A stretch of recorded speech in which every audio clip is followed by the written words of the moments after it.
Olá, meus irmãos, boa noite. Sou Norberto Peixoto, falando ao vivo aqui da fanpage Pérolas de Ramatiz. Boa noite, meus irmãos. Eu sou Norberto Peixoto, estou falando ao vivo da fanpage Pérolas de Ramatiz. Sejam todos bem-vindos. Raul Steinmetz, de Pelotas, um abraço ao Steinmetz, que bom você estar aí com a gente. Luquinhas, Maria Nunes da Silva. Pessoal, digam de onde vocês estão falando aqui, para a gente saber, que nós citamos aqui. Muito boa noite, eu estou aguardando um pouquinho aí o streaming de vídeo do Facebook estabilizar. Marcos Moraes, boa noite, meu irmão Marcos Moraes, lá de Minas Gerais. Denise Farias. Hoje nós vamos falar sobre tema que a gente botou na live, iniciando a Umbanda, mas é mais para um tirar dúvidas, para um diálogo. Eu quero interagir bastante com vocês. Tânia Ferreira, de Salvador, terreiro de Umbanda, Fosse Luz. Boa noite, axé, minha irmã. Respeito ao seu congá. Evandro Vec, de Novo Hamburgo, Rio Grande do Sul. Denise Farias, do Rio de Janeiro.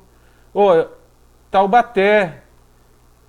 Denise Farias, Flávio Ramos, Léo Veloso, Darlene Neves. Sejam todos bem-vindos, meus irmãos. Hoje nós vamos falar, inicialmente, uma pequena preleção bem rápida sobre o tema Iniciando a Umbanda, e nós vamos abrir para um diálogo com vocês. Quero interagir aí nos comentários, tá, pessoal? Me disponho, vamos ficar aí das 20 às 21 horas. Sortearemos hoje este livro, Umbanda Pé no Chão. Hoje, ao final da nossa live, estarei sorteando esse livro aqui, Umbanda Pé no Chão. Tá, pessoal? Que será enviado amanhã. Quem tiver paciência de ficar até o final da live, será enviado amanhã pelo correio, será informado o código de rastreamento, tá bom? Eu vou fazer uma pequena preleção, assim, rapidinho, e depois eu quero interagir com vocês, aí ficar até as 21 horas nos comentários, tá? Boa noite, Ana Maria Almeida, São José do Rio Preto, Marianja Brignol, Cabala do Rei, boa noite, Irani Dias, de Cambuí, Minas Gerais, Leandro Araújo, de Maricá, boa noite, pessoal. Legal a gente estar junto aí na noite de hoje. Olha só.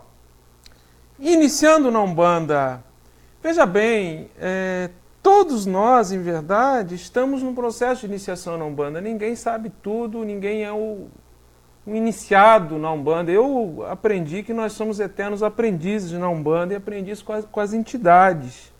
Mas nós, com o tempo, acumulamos alguns saberes. Eu acho que o mais velho, o mais antigo, aquele que tem uma função de sacerdócio com mais intensidade, um babalorixá, um zelador, um chefe terreiro, que assume um compromisso maior perante uma comunidade, ele vai com o tempo acumulando alguns saberes que eu acho que a gente tem um compromisso coletivo de democratizar isso. E essas lives é uma forma da gente estreitar esse diálogo, esse relacionamento, e dividir esses saberes e aprender também, porque nós estamos em eterno aprendizado. Por isso nós somos todos aprendizes. Já dizia o Caboclo das Sete Encruzilhadas, né? Vão aprender com aqueles que sabem mais e ensinar com os que sabem menos. E dentro de uma dinâmica de terreiro, a gente acaba aprendendo com os mais velhos, que repassam para os mais novos, ou com as nossas entidades espirituais, tá certo? Mas, veja bem, nós não queremos... eu não sou dono da verdade, não quero aqui impor nada para ninguém, dividir alguns saberes. Nosso perfil, assim, hipotético, o médium iniciante.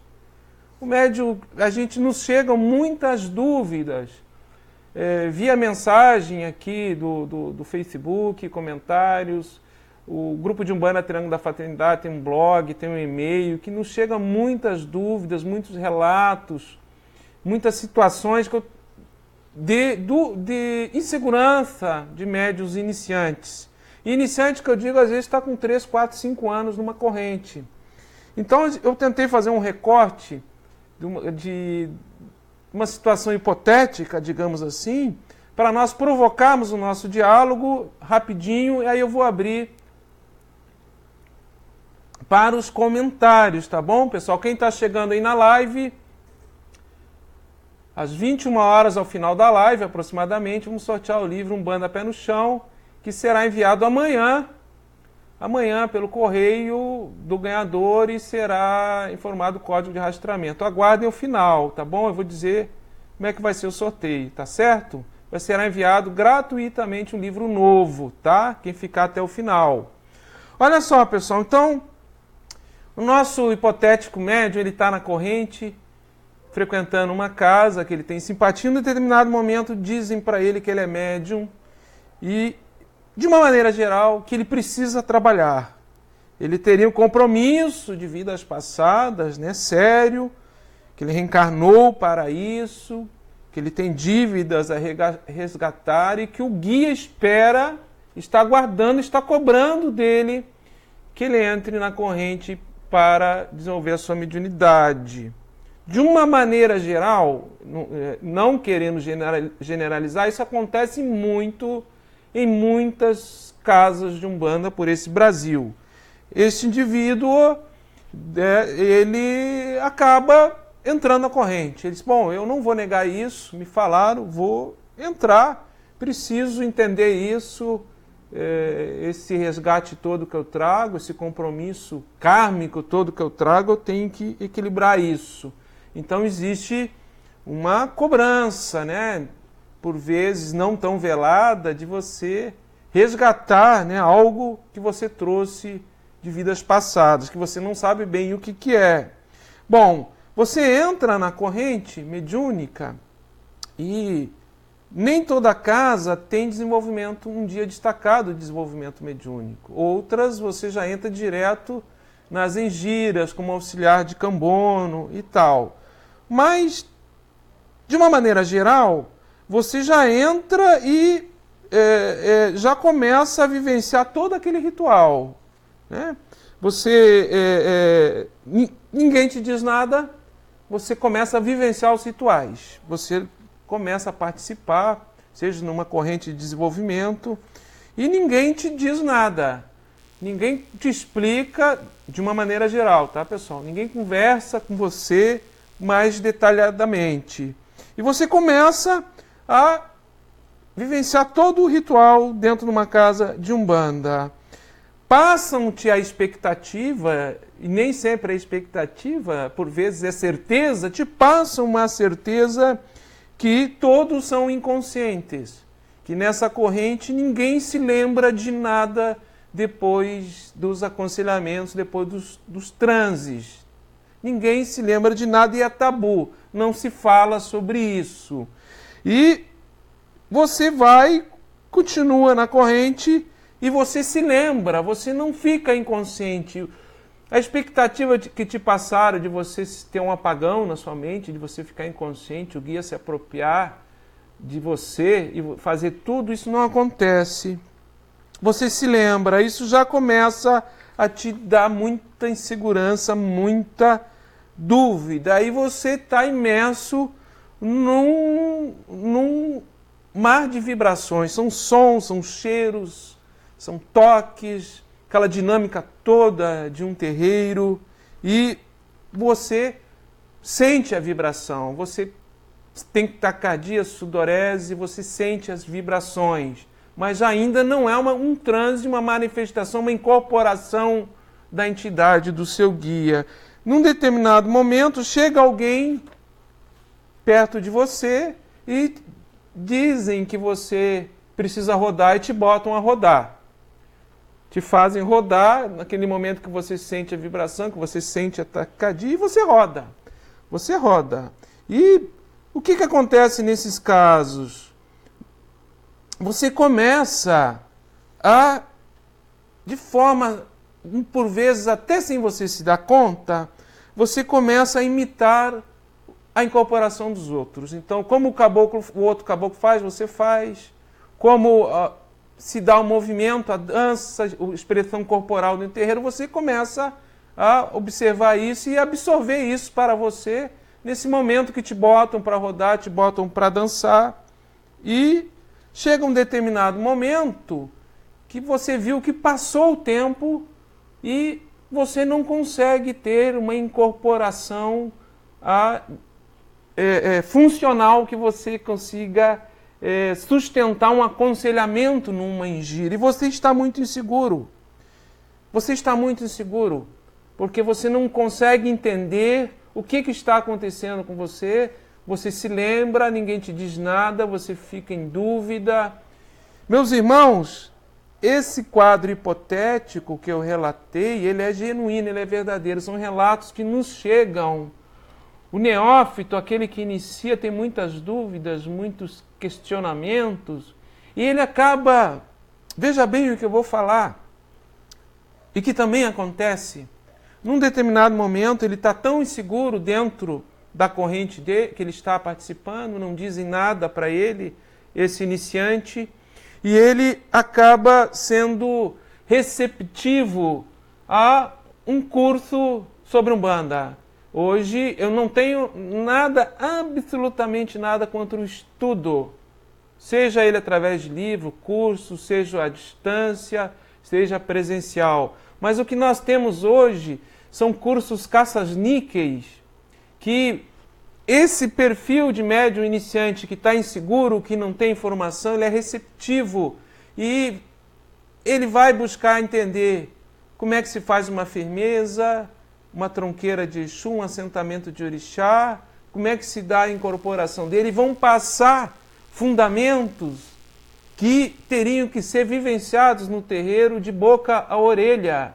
E você, nessa situação de insegurança, que você ainda não tem tempo, você não está firme na sua mediunidade, você lidar com determinados rituais que envolvem forças do mundo astral, na sua casa, no seu trabalho, e te passam isso sem qualquer pré-requisito, você pode, e de uma maneira geral, por vezes acontece, vai acabar afirmando, assentando energias que não estão equilibradas com o orixá e com o teu ori, intensificando, por vezes, um processo de influência espiritual que se abre e você acaba desistindo da mediunidade, não teve a informação necessária, você se desequilibra e, por vezes, vai até para uma outra religião.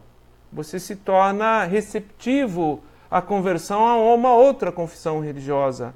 Eu estou falando isso não é no sentido de crítica a quem quer que seja, mas num compromisso enquanto zelador, enquanto estar com casa aberta, de compartilhar com vocês os relatos que nos chegam de uma realidade que está acontecendo hoje em dia.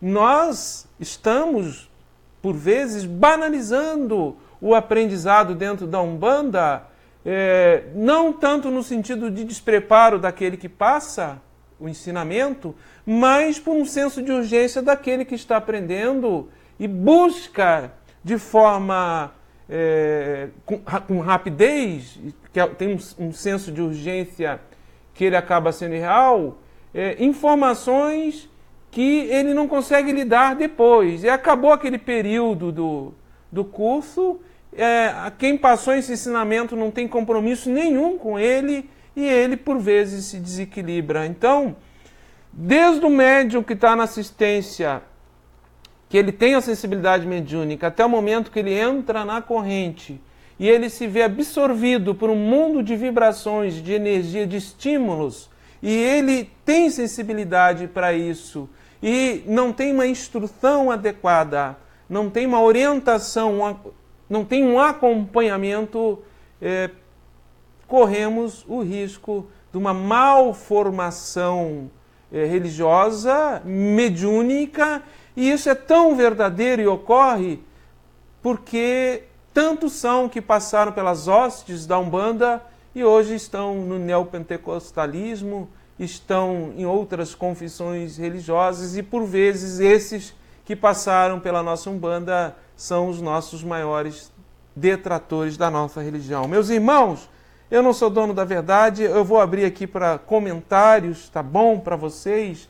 Lembrando que ao final do Tira Dúvidas estaremos sorteando este livro, Umbanda Pé no Chão, tá bom, pessoal? Tenha um pouquinho de paciência aí, fica até o final da live que você poderá ganhar esse livro aqui, Umbanda Pé no Chão, que será enviado amanhã para o seu endereço, informado o código de rastreamento pelo pessoal da Livraria do Triângulo, tá bom? Vamos aqui então ler os comentários, que essa é a parte mais enriquecedora, aonde a gente aprende mais com vocês, estuda junto. E lembro, pessoal, que o Facebook não carrega todas as perguntas aqui, tá? Todos os comentários. Às vezes o pessoal faz comentário e a gente acaba não lendo e depois está aqui na relação, no final, quando grava o vídeo, está ali o comentário, tá bom? O Marcos Moraes está dizendo o seguinte: Norberto, assentamentos é um fundamento necessário. É uma herança do candomblé? Firmeza não são necessária, não são suficientes? Marcos Moraes, o assentamento vibratório depende da casa, da afinidade do dirigente, não é obrigatório, tá? Ele não é uma herança do candomblé, não, meu irmão. O candomblé é uma religião da diáspora africana, Nagô, né, iorubana, que tem assentamentos vibratórios, mas as umbandas que têm influência também Nagô e da religião tradicional iorubá, que aí nos remete à África, fora da diáspora, também tem adotam assentamentos vibratórios. Nós, no grupo de Umbanda Triângulo da Fraternidade, temos assentamentos de orixás, mas eles são coletivos, eles não são individuais, eles não ficam em quartinhas, tá bom, meu irmão? A firmeza não seria o suficiente? Depende do dirigente, depende do médium. Às vezes não basta ter uma firmeza se você não está com uma cabeça boa, se você não tem autoconhecimento, se você não consegue lidar com as suas emoções. Tá certo, Marcos Moraes? Obrigado, hein, meu irmão, de Cambuí, Minas Gerais. Um grande abraço para você. Vamos ver aqui os demais comentários. Gislaine Brioni. Boa noite. Ela está falando de São Paulo. O que o senhor acha de cursos pagos dados pelas escolas de Umbanda Sagrado? Magia das Sete Chamas, mandalas, constelação familiar, apometria. E acho normal cobrar da assistência o uso desses serviços? Olha, Gislaine, eu não conheço nada da Umbanda Sagrada, não sou iniciado na Umbanda Sagrada, não conheço nada da magia das Sete Chamas, nem mandalas. Eu te diria assim, não teria o que comentar a respeito. Eu não... Na nossa casa, no grupo de Umbanda Triângulo da Fraternidade, nós não cobramos da assistência nenhum serviço espiritual, nenhum atendimento. Tá, minha irmã? A gente é tudo gratuito. Agora, a questão de cursos, quem faz curso tem custos, né? Seja curso presencial, apostilas, iluminação, material didático de apoio audiovisual e também à distância a gente sabe que tem curso de plataforma, de provedor, de gravação, por vezes profissionais de arte, designers. Então isso aqui é muito delicado, nós comentamos, minha irmã Gislaine, o que importa é a ética, o caráter daquele que está passando o ensinamento e o curso, se é para o bem comum. O que a gente percebe por vezes, e aí não vou me referir a A ou a B, que existem irmãos nossos que usam isso como uma forma de ganho, sem pré-requisito nenhum, e banalizando uma ancestralidade, um fundamento dentro de uma tradição. E é muito sério você passar um fundamento de um assentamento de Exu, de uma firmeza de Exu, ou de orixá, ou de uma tronqueira, para alguém sem pré-requisito. Imaginemos que essa pessoa esteja com transtorno de personalidade, ela pode ser esquizofrênica, ela pode estar num processo de influenciação espiritual, e você, sem pré-requisito nenhum, ensina a manipular o elemento, passa palavras de encantamento, cânticos. Qual é a responsabilidade que você tem enquanto instrutor, enquanto iniciador, para aquele que você está passando esse conhecimento? Tá bom? Obrigado aí pelo seu comentário. Tatiana Santa Cruz. Boa noite, Tatiana. As minhas entidades estão gritando. Vamos dizer, todos estão querendo se fazer presente. Para receber outras entidades nas mesmas falanges, precisaria fazer alguma oferenda? Existe algum requisito? Olha, minha irmã, A Tatiana Santa Cruz, obrigado pelo seu comentário.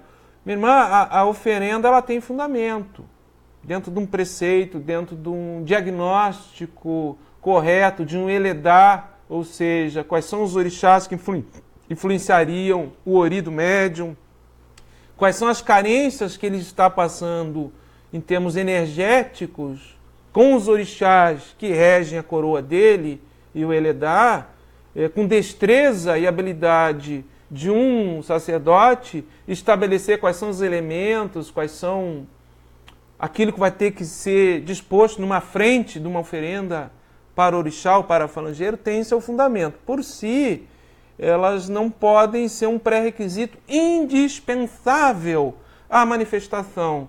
Ela pode ser usada pontualmente como um acessório, um reforço, mas por si, no olhar de Norberto Peixoto, elas não são indispensáveis, tá bom, Tatiana? Obrigado aí pelo seu comentário. Vamos ver aqui o Evandro Vec. Boa noite, Evandro.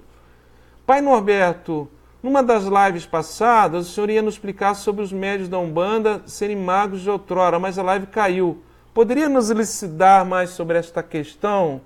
Olha, Evandro Vec, todo médio de Umbanda ele tem uma sensibilidade para lidar no campo da magia, no sentido que ele ativa e desativa energias, né?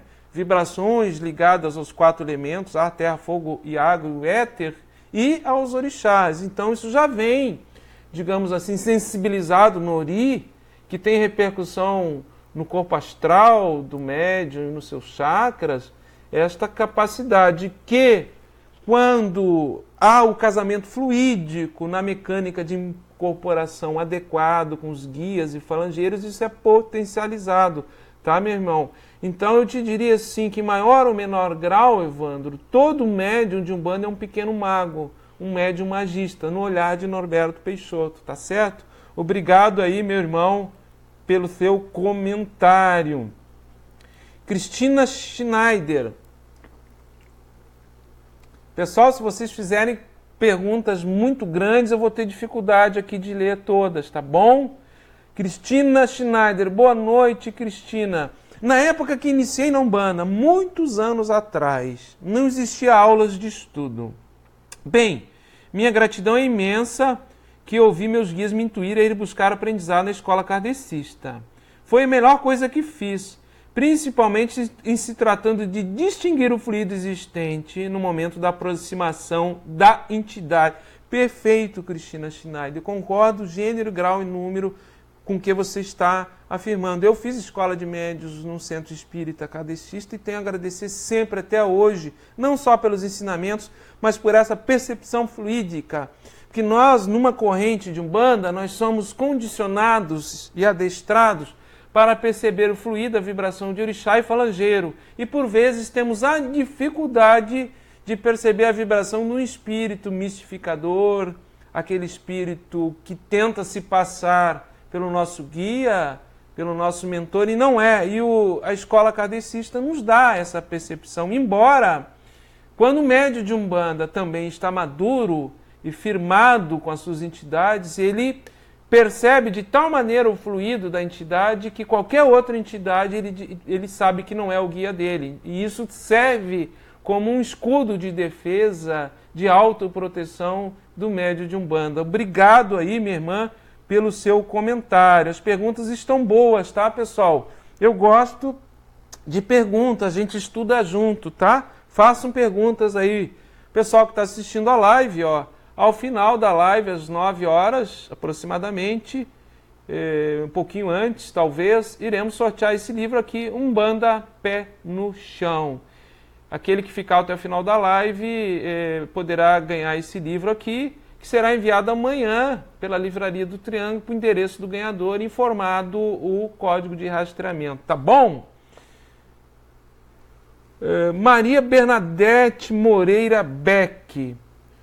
Tudo que você relatou aconteceu comigo, porém não fiz cursos, deixei de frequentar... O pessoal pulou aqui só um minutinho.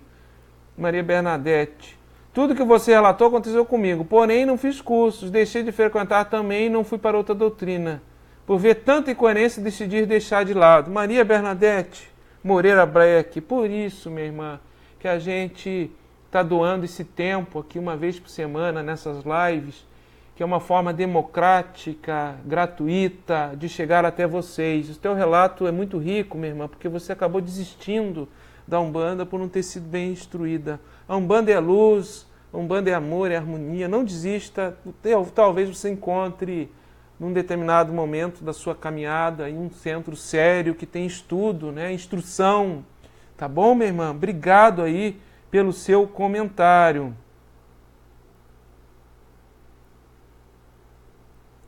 Alex Souza, Norberto, fui de uma casa, o Alex está dizendo aqui que ele foi de uma casa que era proibido estudar, ele frequentou por 44 anos, a mãe de santo tinha 44 anos e ele não era proibido estudar e acabou se desligando.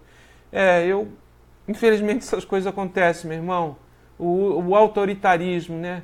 Você proibir, né, o estudo, você pode não ter o estudo na sua casa, que você é o dirigente, agora proibir o médium de estudar, sem comentários, viu? Lamentável, acho que você tinha mais do que sair dessa casa mesmo. Obrigado pelo seu comentário.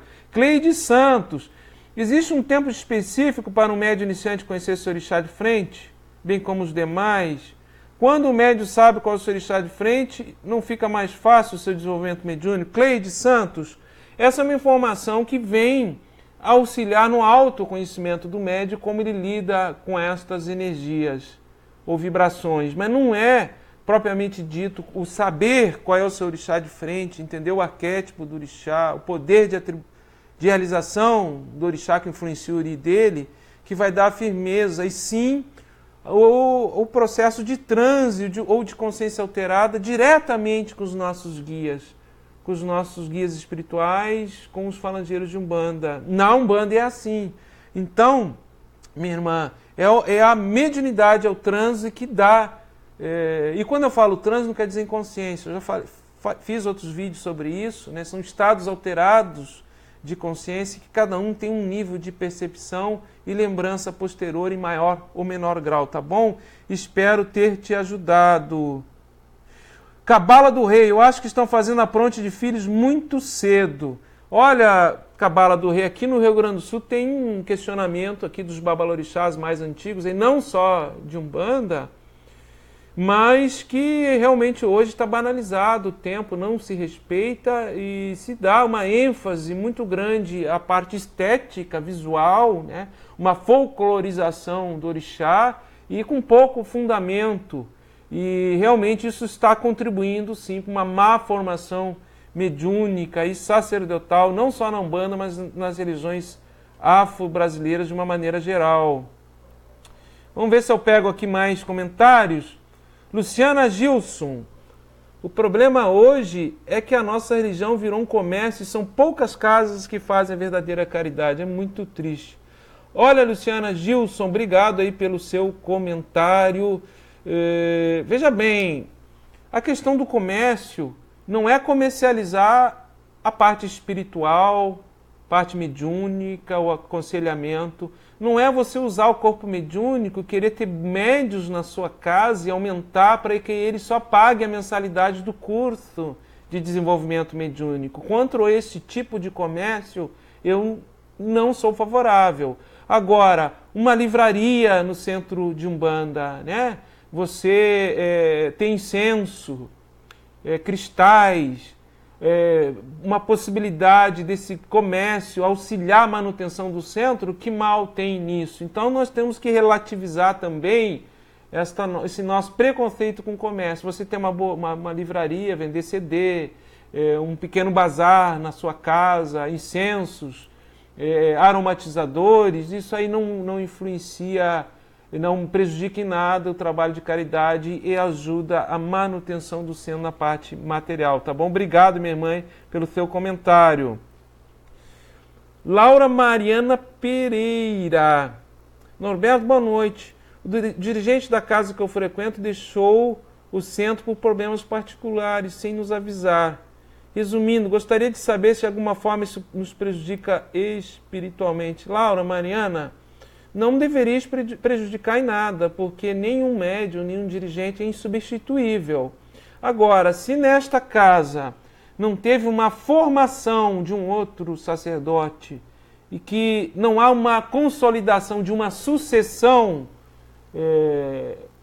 na direção dos trabalhos, isso pode sim ter uma repercussão negativa na egrégora, desequilibrar a egrégora, porque é necessário que se tenha um ori, um chefe de terreiro, um zelador, uma sacerdotisa, um babalorixá, um yalorixá, que é aquele que entroniza o congá no seu ori e que é a primeira porta de ligação com o mundo espiritual e que a partir dele assenta toda a egrégora, tá bom, minha irmã?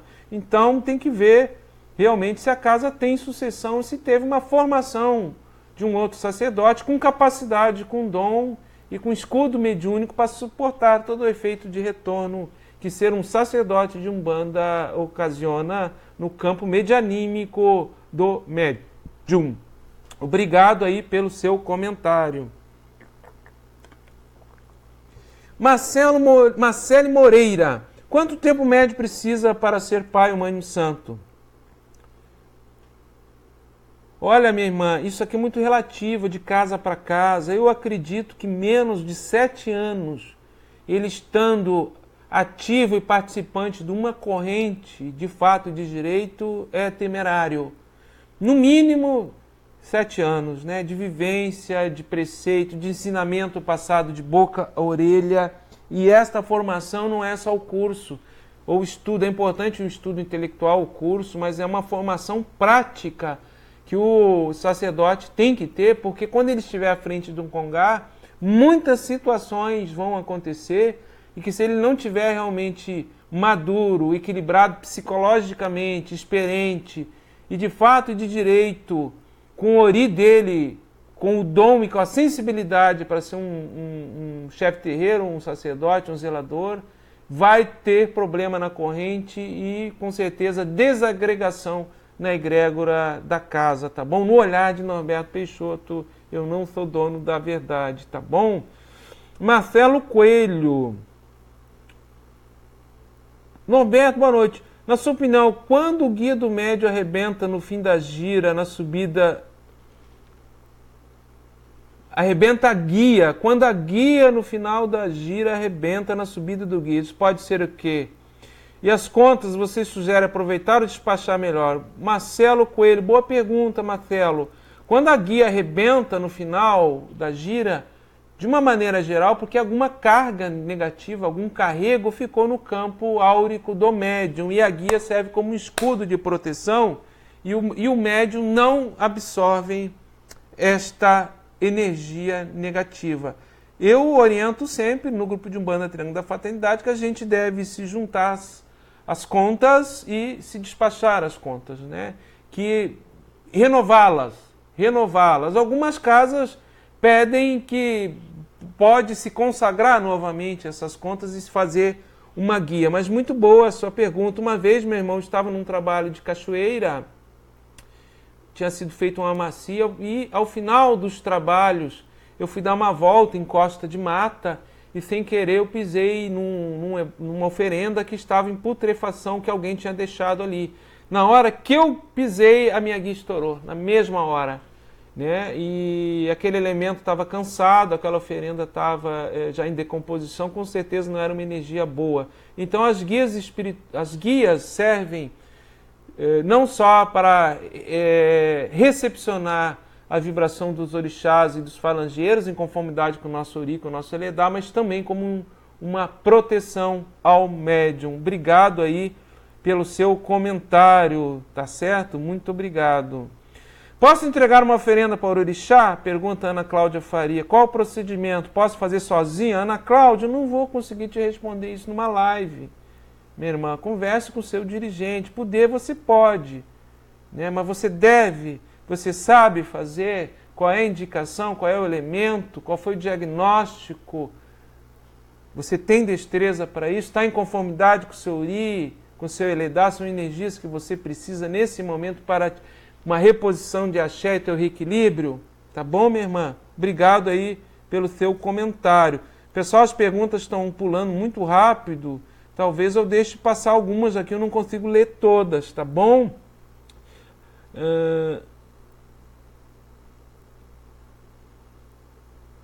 Lu Silva, oi, boa noite. Toda vez que eu vou tomar um passo no terreiro, eu fico sonhando, eles me benzendo a noite toda e acordo cansado em um sono perturbado. Lu Silva, não deveria ficar sonhando com eles te benzendo, tá?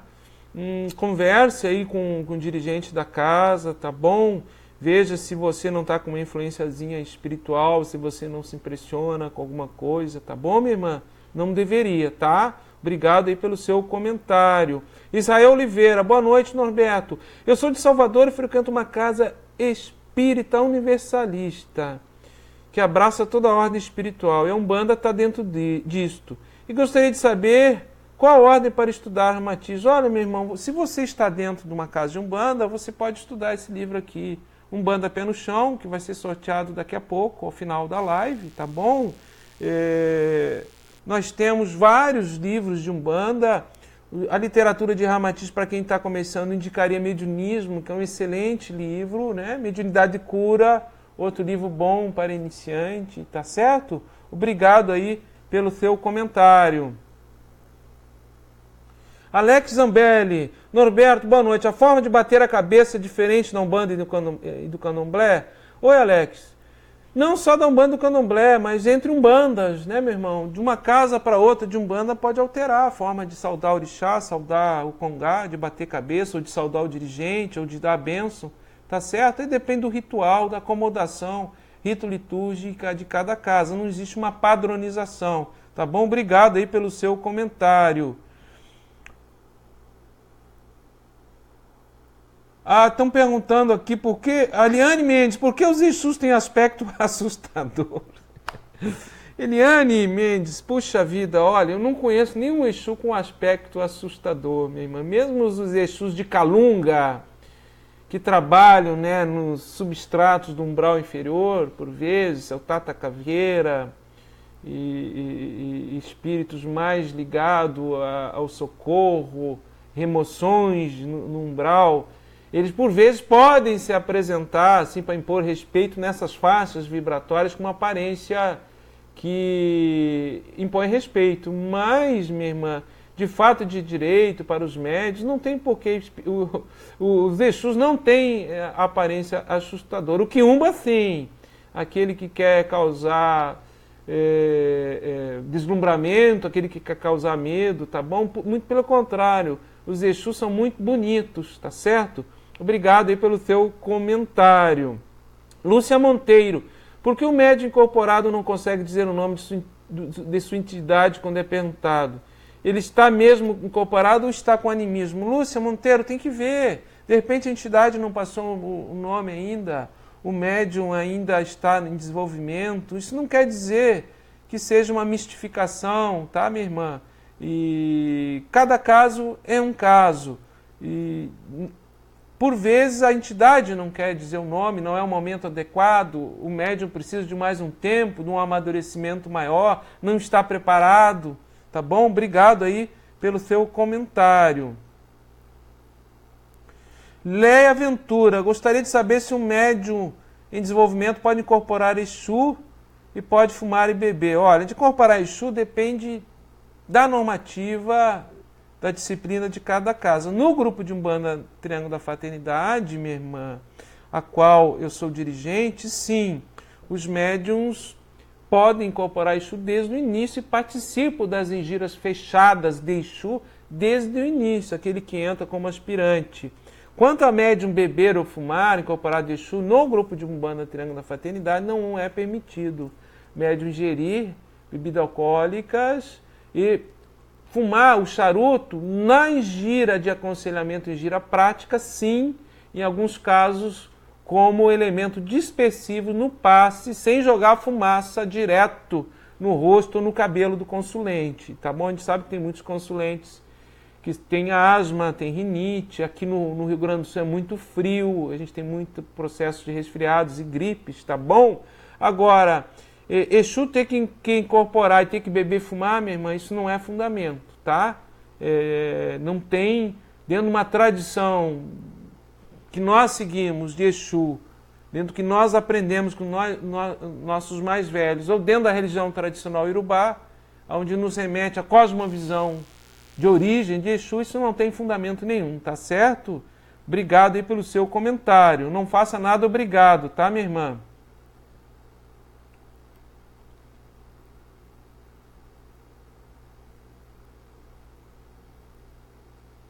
Monteiro Júnior. Boa noite, Monteiro Júnior. Muito boas lições do tema live, como todas que você ministra. Sou sim favorável a ter livrarias de materiais à venda nos terreiros. Todos nós compramos velas, charuto, etc. Já que vamos dar os lucros para alguma casa, por que não para a nossa casa que trabalhamos? Perfeito, Monteiro Júnior. Obrigado aí pelo seu comentário. Nós temos aí, por vezes, um preconceito, um ranço a tudo que remete ao comércio. Como é que uma casa de umbanda, por vezes, uma corrente pequena se mantém? Então, uma pequena livraria, um bazar, vender velas, charutos, 7 ervas, incensos, né? DVD, isso é plenamente válido, tá bom, meu irmão? Porque, por vezes, o consulente sai e vai comprar em outro local. Perfeito aí o seu comentário. O comércio, per si, ele não é vil. O comércio da mediunidade, né? A mercantilização do axé, sim. Tá bom? Obrigado aí pelo seu comentário. Alexandre Martins, Cris. Pai Norberto, boa noite. Queria saber do senhor quais os fundamentos do fumo e do álcool na Umbanda e se isso é certo. Eu já agradeço. Alexandre Martins, o álcool ele é dispersivo. Seja na cachaça, por vezes o álcool queimado tem seu fundamento do fogo. O fumo ele é dispersivo também, de miasmas, de energias mais densas, tá bom, meu irmão? Tem fundamento sim. Então é certo o uso adequado, o uso equilibrado desse elemento. O que não é correto, ao meu ver, é o médium beber, ficar bêbado, é o médium só incorporar se ele bebe com a entidade, ou só incorporar se a entidade só conseguir trabalhar se fuma. Aí são alguns desvios que têm a ver com o caráter do médium e, por vezes, aquilo que ele transfere para o transe com as entidades, tá bom? Obrigado pelo seu comentário. Marcelo Lopes, boa noite. Meu pai de santo fechou o centro, agora não encontro uma altura para continuar o desenvolvimento. Minha vida ficou complicada agora. Marcelo Lopes, continue aí. Ele está perguntando se pode se prejudicar se não frequentar logo outro centro. Não, meu irmão, não pode se prejudicar. Se você tiver um bom caráter, você mantiver a vigilância nos seus pensamentos, não. Você pode se ressentir vibratoriamente do contato com a egrégora, com o fluido de um ritual de Umbanda. Persista, você vai encontrar uma outra casa, eu tenho certeza. Se está no seu caminho, está no seu ori, você vivenciar a Umbanda, tá certo, meu irmão?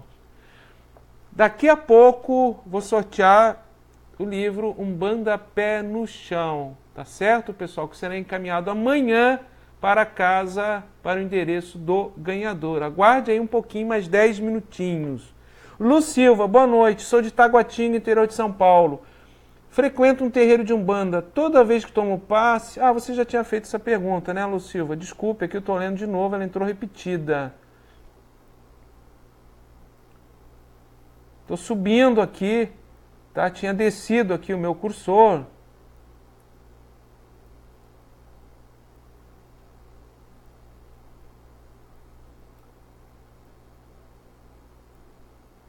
Daniel Mesquita, por que a mãe de santo acha que o médium tem obrigação de fazer todas as obras dentro da casa, até as coisas que não têm relação com a sua missão? Olha, Daniel Mesquita, isso varia de mãe de santo para mãe de santo, né, meu irmão? Não dá para generalizar. Eu, Norberto Peixoto, entendo que o médium tem o dever de contribuir com uma mensalidade. Agora, um preço no grupo de Umbanda Triângulo da Fraternidade é sugerido R$50 ao mês. Né? Eu acho que não é só o compromisso espiritual com seus guias, botar o branco, mas também com a parte material de dar a sua parcela, a sua módica contribuição para a manutenção do centro, luz elétrica, manutenções, né, papel higiênico, água, e tudo que se gasta dentro de um terreiro. Agora, você obrigar, constranger, aí, meu irmão, são, eu digo assim, o despreparo, por vezes, psicológico de alguns dirigentes que a gente vê por aí, tá bom? Eu não concordo com o médium que ele não quer ter a mínima contribuição com a parte material, salvo se ele esteja desempregado, esteja realmente com sérias dificuldades, mas nada que a gente não possa dialogar e não possa prestar um serviço à comunidade, vir auxiliar no dia que se limpa a casa, contribuir, né, por vezes limpando a frente da casa, auxiliando de outras formas, né, que ajuda a manutenção do terreiro, tá bom? Obrigado aí pelo seu comentário.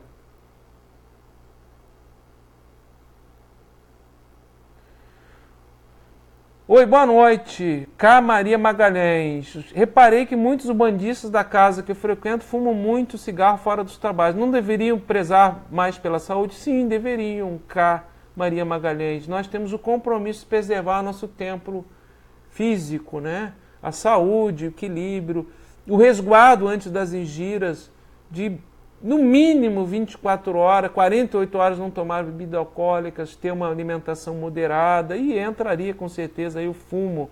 Você imagina na hora de você incorporar o guia, o preto velho, seu duplo etéreo estar impregnado de fumo. Alguma dificuldade aí para o preto velho, para o caboclo aí chegar perto de você por vezes, tá bom, meu irmão? Obrigado aí pelo seu comentário. Flávio Ramone. Norberto, por favor, fale sobre as entidades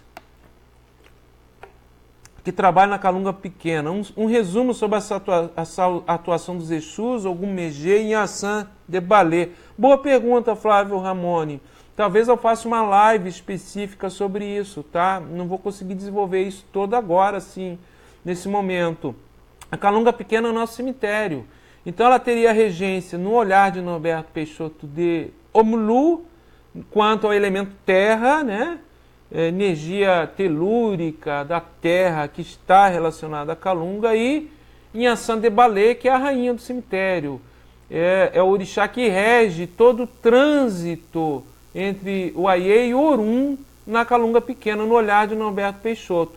Omulu, no olhar de Norberto Peixoto, ele tem a ver com cura, com saúde, com decantação de enfermidades.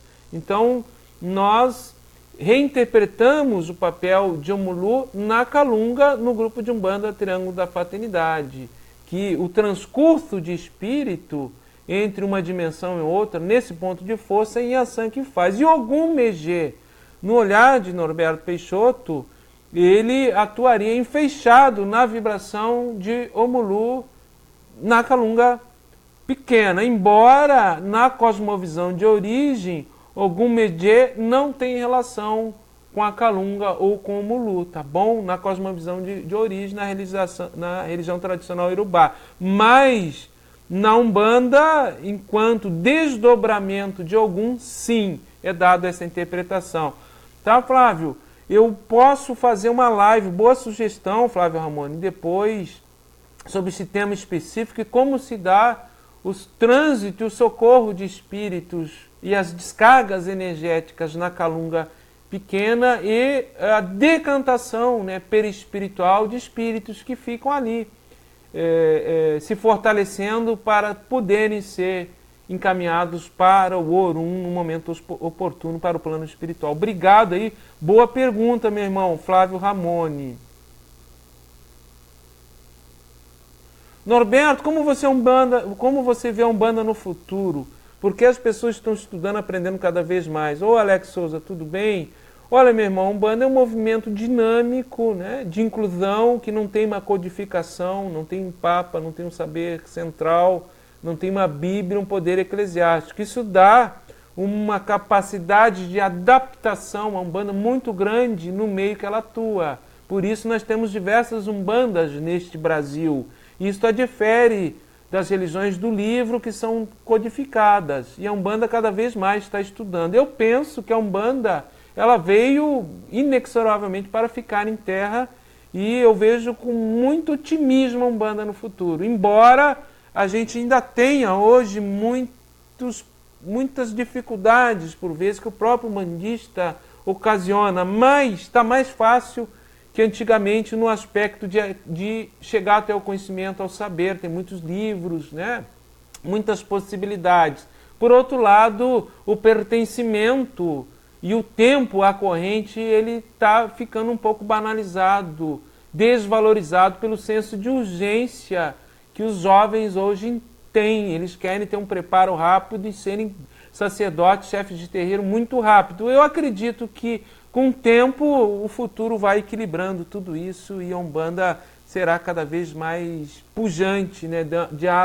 Dado esta capacidade que ela tem de adaptação ao meio, à sociedade aonde ela interage. Obrigado aí pelo seu comentário. Ludmila Coelho. Ai, eu quero o livro, adoro seus vídeos. Vamos falar de Umbanda. Obrigado, Ludmila. Daqui a pouco nós iremos fazer aí o sorteio, tá bom?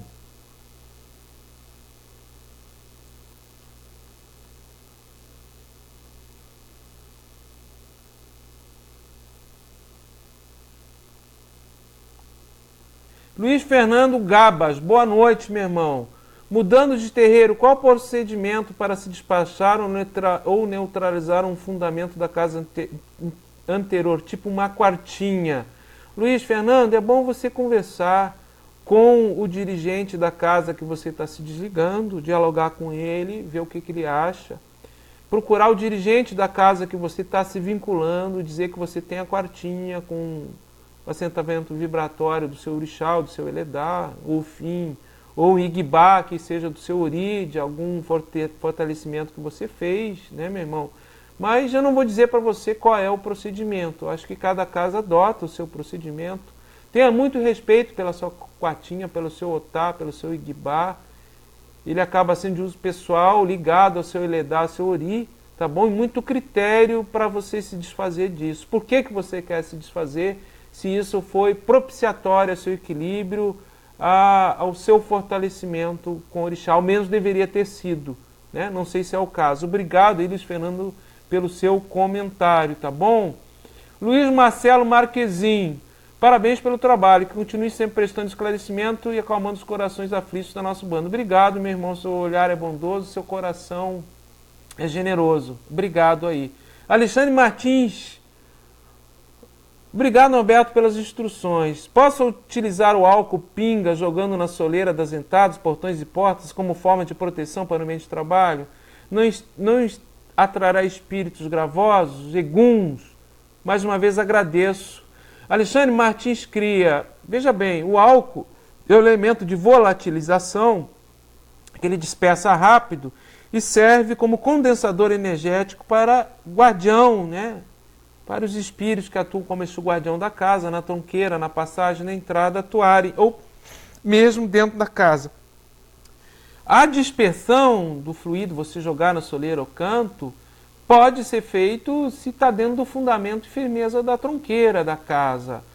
Nós, no grupo de Umbanda Triângulo da Fraternidade, na tronqueira da frente da casa, além do recipiente que fica a cachaça, nós temos por hábito, no portão de entrada, no chão, despejar um pouco de cachaça sempre antes do início dos trabalhos, tá bom? Cada casa tem a sua orientação, tem o seu modo de preparo, tá certo? Betânia Farias, boa noite, gostaria de participar do grupo de estudo, como faço? Já estou frequentando tua casa, já participei do grupo e já participo dos passos. Betânia, procure na assistência, às sextas-feiras, nós vamos abrir o aspirantado agora na próxima sexta, tá? Se apresente, minha irmã, diga que você quer participar da corrente, tá bom? Obrigado aí pelos seus comentários. Eu vou ler, já vou sortear aqui o livro Umbanda Pé no Chão, tá, pessoal? Já vou sortear, 5 minutinhos, tenha um pouquinho de paciência, já estamos terminando a live. Tatiana Santa Cruz, quando o pai e mãe de santo vão para o outro plano, certo? Sendo eles familiares dos filhos também da casa, ou seja, mesmo sangue, doa-se energia para o sucessor da casa, doa-se entidades, muito obrigado. Tatiana Santa Cruz, olha só, é o fundamento, o que Norberto Peixoto aprendeu dentro da Umbanda. Não se passa entidade de um para outro dentro de uma linha de sucessão sanguínea. Assim eu aprendi, respeitando outras tradições que dizem o contrário, tá bom? Dentro de uma sucessão num terreiro, eu, Norberto Peixoto, se tem um filho carnal, que também é um filho espiritual na corrente, eu não consigo, não é naturalmente, Caboclo Peri e outras entidades que vibram no meu ori, passam automaticamente para vibrar no ori de um filho carnal que vai ser um novo dirigente. Por que isso? Porque na Umbanda diz a nossa tradição, o nosso fundamento, que cada um de nós vem com o ori sensibilizado e os nossos guias espirituais já estão predeterminados antes de nós encarnarmos, tá bom? Agora, pode acontecer casos que um guia-chefe que vibra no ori do médium numa sucessão e não necessariamente tem que ser parente carnal.